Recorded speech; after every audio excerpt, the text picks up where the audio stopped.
नमस्कार बालमित्रांनो, आज मी तुम्हाला ह्या 108 गोष्टींच्या मालेमधली जी गोष्ट सांगणार आहे ती गोष्ट आहे भारतरत्न डॉक्टर बाबासाहेब आंबेडकर यांच्या शिक्षण काळातली.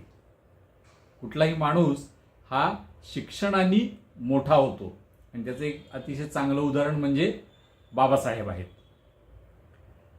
ते मुंबईमध्ये ग्रॅज्युएशनपर्यंत शिकले, म्हणजे BA पर्यंत मुंबईमध्ये शिकले. आणि आता पुढं काय करायचं, तर पुढच्या शिक्षणासाठी आपण अमेरिकेत जायचं असं त्यांनी ठरवलं. आता अमेरिकेत जायचं तर खूप खर्चाची गोष्ट होती. खर्च कसा काय करणार, म्हणून मग सयाजीराव गायकवाड जे बडोद्याचे राजे, त्यांनी बाबासाहेबांना म्हणजे भीमरावांना स्कॉलरशिप दिली आणि ती स्कॉलरशिप घेऊन बाबासाहेब अमेरिकेत गेले. तर स्कॉलरशिपमध्ये सगळा खर्च भागवायचा होता. स्कॉलरशिप व्यतिरिक्त कुठलेही पैसे मिळतील खर्चाला अशी शक्यता नव्हती. त्यामुळे मग त्यांनी खाण्यावरचा खर्च कमी केला आणि अधिकाधिक पुस्तकं खरेदी केली. रोज जवळजवळ 18 तास त्यांनी अभ्यास केला. विचार करा, आपण किती अभ्यास करतो आणि बाबासाहेब किती अभ्यास करत होते. जवळजवळ 18 तास रोज अभ्यास करून त्यांनी पहिल्यांदा MA पूर्ण केलं. तो विषय काय होता त्यांचा, प्राचीन भारतातील व्यापार. बघा, म्हणजे त्यांचे सर्व विषय हे भारताशीच संबंधित होते, भारत देशाशी संबंधित होते. त्यातून त्यांनी MA पूर्ण केलं आणि मग PhDचा प्रबंध देखील त्यांनी सादर केला. त्याचा विषय काय होता, भारताच्या राष्ट्रीय नफ्याचा वाटा. म्हणजे इंग्रज भारतात राज्य करत होते, मग भारतामध्ये जे काही सगळे व्यवहार होत होते त्या सगळ्या व्यवहारातून नफा किती उत्पन्न होत होता. जेव्हा राज्य हे कल्याणकारी असतं तेव्हा ते तोट्यामध्ये असतं आणि ब्रिटिशांच्यासारखं राज्य जे असतं ते तोट्यात नसतं, कधी ते नफ्यात असतं. कारण त्यांना ह्या देशावर राज्य करायचं असतं आणि नफा घेऊन इंग्लंडला जायचा असतो. त्यामुळे ते नफ्यातलं राज्य होतं. तर नफा मिळतो किती आणि त्यातला किती वाटा हा भारताच्या विकासासाठी खर्च केला जातो आणि किती वाटा हा इंग्लंडला नेला जातो, याचा अभ्यास त्यांनी केला आणि तो प्रबंध सादर केला.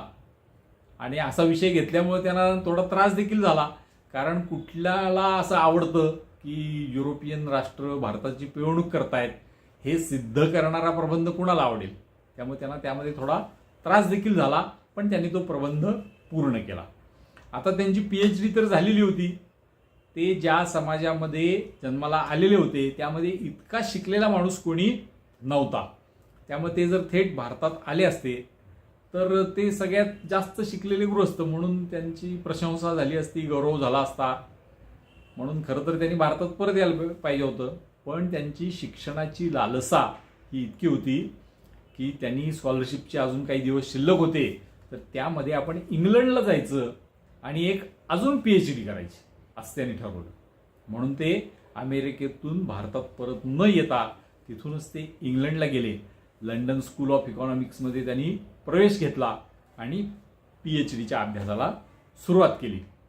पण थोड्याच दिवसात त्यांची जी बडोद्याहून मिळणारी स्कॉलरशिप होती ती स्कॉलरशिप संपली. आता खर्चाला काहीही मार्ग नव्हता, म्हणून शिक्षण अर्धवट सोडून परत यावं हे आता त्यांना नाईलाज होता. पण इथं सुद्धा त्यांचं एक वैशिष्ट्य दिसतं. ते वैशिष्ट्य काय आहे, तर त्यांनी शिक्षण माझं सुटलं असं नाही म्हटलं. त्यांनी त्या लंडन स्कूल ऑफ इकॉनॉमिक्समध्ये एक अर्ज दिला की मला काही काळासाठी गॅप द्या, सुट्टी द्या. मी भारतात जातो, पैशांची व्यवस्था करतो आणि PhD पूर्ण करण्यासाठी इथे परत येतो. विद्यापीठानं त्यांना ती मान्यता दिली देखील आणि ते भारतात आले. त्यांनी काही काळ शिकवण्याचं काम केलं, अन्य काही कामं केली आणि असं सगळं करून काही कर्ज पुन्हा काढलं आणि ते कर्ज घेऊन ते इंग्लंडला जायला तयार झाले. त्यावेळेला खरं तर त्यांना दुसरी एक संधी आली होती. ती संधी काय होती, तर मुंबईचं जे विधिमंडळ होतं हे आता इतके शिकलेले गृहस्थ होते, अमेरिकेत शिकून आले होते, त्यामुळं त्यांना विधिमंडळाचा सदस्य होण्याची संधी आलेली होती यावेळी. पण त्यांनी ठरवलं की विधिमंडळाचा सदस्य आपल्याला नंतर होता येईल, आत्ता आपली जी अर्धवट राहिलेली दुसरी PhD आहे ती आपण पूर्ण करायची. यासाठी ते इंग्लंडला परत गेले. त्यांनी ती पूर्ण केली. यावेळचा त्यांचा निबंध काय होता? तो होता the problem of the RuPay. म्हणजे भारताच्या रुपयाचं काय होतंय, पाऊंड आणि भारताचा रुपया यांचा विनिमय दर काय आहे, तो भारतावर कसा अन्याय करणारा आहे, हे सांगणारा प्रबंध त्यांनी सादर केला. म्हणजे इंग्लंडमध्ये जाऊन इंग्रज आपल्यावर कसा अन्याय करतायत, आपल्या रुपयाची किंमत कशी कृत्रिमरित्या कमी ठेवतायत, हे त्यांनी सिद्ध केलं आणि ते नंतर पुस्तक रूपाने प्रकाशित झालं. याला म्हणतात ज्ञान लालसा. ज्ञान मिळवण्याची पराकाष्ठा करायची, जितकं शक्य आहे तितकं अधिकाधिक ज्ञान शिक्षण घ्यायचं, हा आदर्श बाबासाहेबांनी आपल्या समोर ठेवलेला आहे. त्यामुळे आपण आता एकदा त्यांचा जय जयकार करू. आणि माझी तुम्हाला विनंती आहे की ह्या ज्या कथा आहेत 108 गोष्टींच्या मालेमधल्या, त्या सर्वांपर्यंत पोहोचण्यासाठी तुम्ही याला लाईक करा, शेअर करा, काही ना काही कॉमेंट करा, मला काही सूचना द्या. त्यामुळे ही गोष्ट अधिकाधिक लोकांपर्यंत, अधिकाधिक मुलांपर्यंत पोचेल. भारतरत्न डॉक्टर बाबासाहेब आंबेडकरांचा विजय असो. भारत माता की जय.